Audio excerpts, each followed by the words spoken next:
Once upon a time, there was a piece of wood. It wasn't fine wood, the kind that is used to make toys or furniture for the sitting room.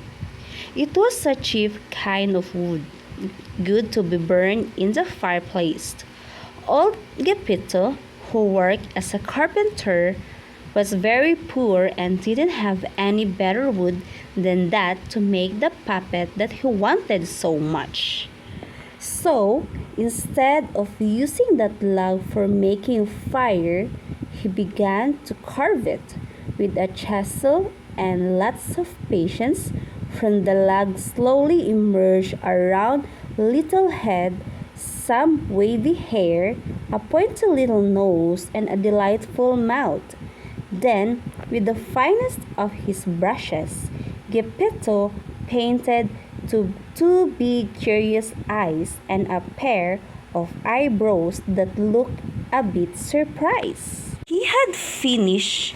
Geppetto rested his puppet on a shelf and said admiringly, "I've done a really good job.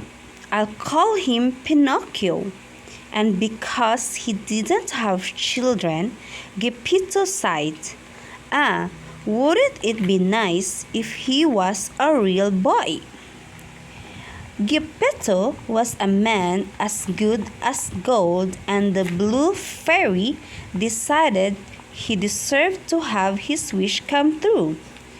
In the middle of the night, while he was fast asleep, the fairy appeared in his house, and with her magic wand, she gave life to Pinocchio. Then she revealed to him, "If you will be obedient, generous, and brave, you will become a real boy." "Yes, fairy, I'll be very good," promised Pinocchio. The next day, Geppetto almost fainted when he saw Pinocchio skipping around the house. "Dad, I want to go to school," said the puppet in a silvery high voice that sounded like little bells. Geppetto hugged him with teary eyes and said, "Of course, my boy." As he didn't have a single penny in his pocket, he rushed to sell his wand and only coat to buy school books for Pinocchio. The next day, Pinocchio sold his books and bought a ticket for the puppet show. He had a lot of fun there. Mangiufoco, the puppeteer, was impressed with Pinocchio and wanted to take him in the show. Pinocchio started to cry, saying he wanted to get back home.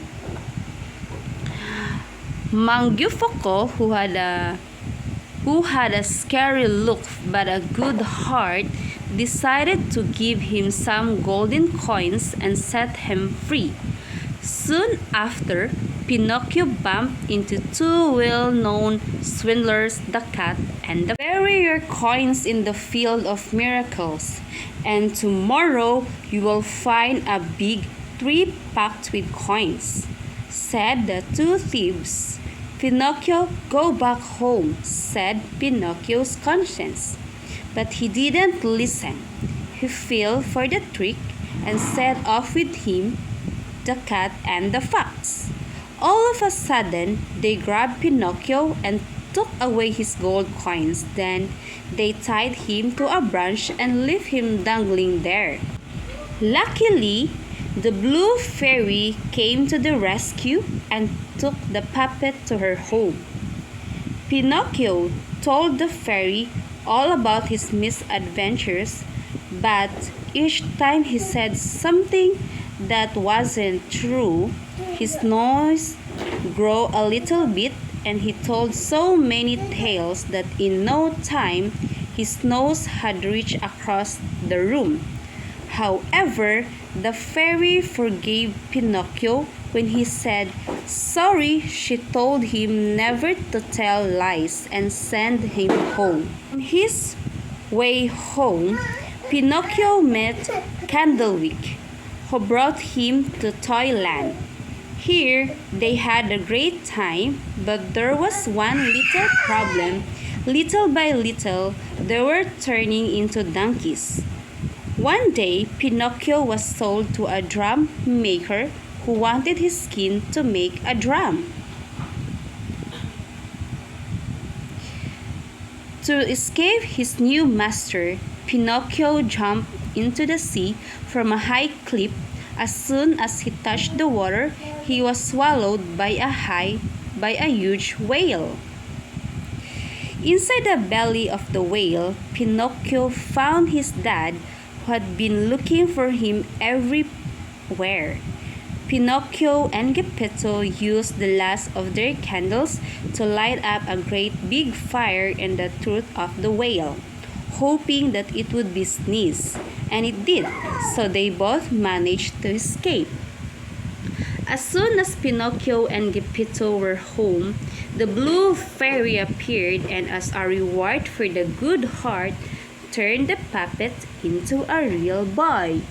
The end.